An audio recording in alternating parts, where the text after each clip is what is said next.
The conference broke down into a number of topics, starting with the life of the artist and culminating in the notion that cultural diplomacy, not only the interaction between artists, in the Muslim world and audiences abroad, but also the institutional framework of cultural diplomacy, was a very important aspect of today's picture. Cultural diplomacy and cultural exchange, as far as I'm concerned, is really the building block of cultural diplomacy, and needs to be undertaken in a way that is separate from any possibility of being interpreted as being propagandistic in nature. The arts can serve a very important function as long as the cultural exchange event is multi-layered. If it involves a performing group going to a particular city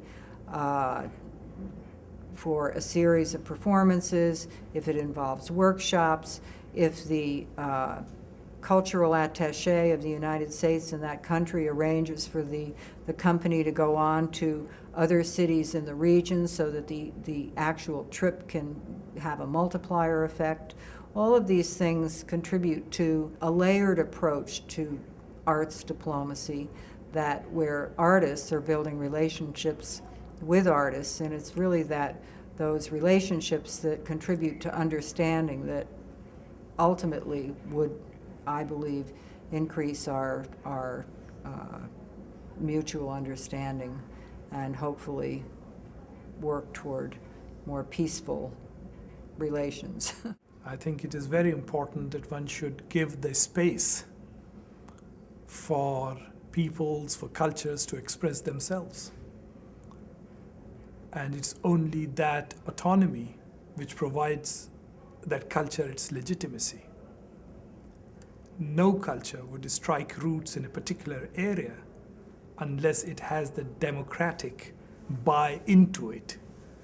It's not just a recognition from abroad that is going to give it that legitimacy. It has to have that authenticity, and it is that authenticity which gives it its legitimacy. And I think one of the serious issues that we have sometimes in these areas of cultural diplomacy is that we forget that without authenticity, you cannot have legitimacy.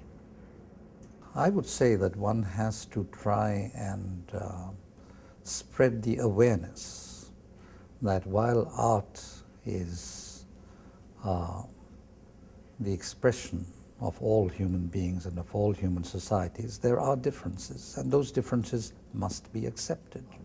In political terms, we talk about pluralism, and certainly in our world, we cannot exist without the acceptance of pluralism.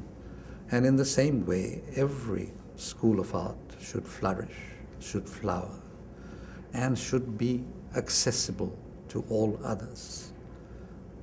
It should not be categorized or alienated instead of being seen, being perceived as simply another form of human expression in another human society.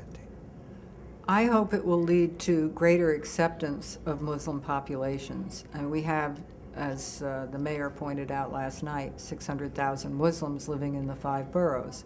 And I don't know how isolated they are. I don't know the degree of integration. I don't know how their children are educated, how they fit in, whether they feel they fit in. But I think that all of those questions are profound questions that need to be answered by city government officials, and more broadly need to be addressed by government agencies all over this country. I also think that the conference and the presentations, the actual artistic presentations, hopefully will encourage other cities and other parts of the countries to make connections with the Brooklyn Academy of Music or the Asia Society to find out how they might be able to attract some of these performers to their cities, and how it can be linked up, and what the steps are that they would have to take to do that.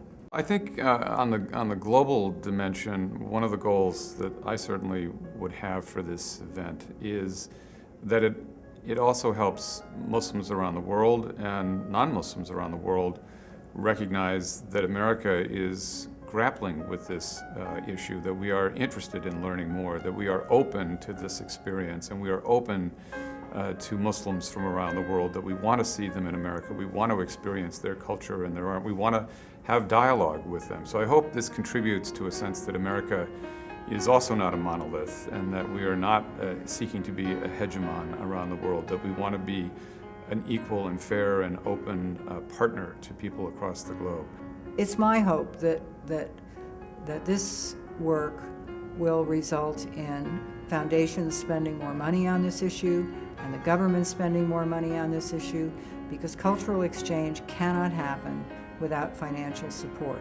Without financing and without a sensitivity toward diversity issues, we simply aren't going to have that. The idea of the conference was, on the one hand, to reflect on the cultural practices of the Muslim world. That's we invited many artists and cultural practitioners and scholars from the Muslim world at the same time as scholars from this country. And in the second phase of the conference is how to, after reflecting on these cultural practices, to develop better cultural policies that would make use of these cultural practices in order to build a better relationship between the Muslim world and the US. In other words, culture becomes part of a larger vision for a better understanding. And this is what we try to do.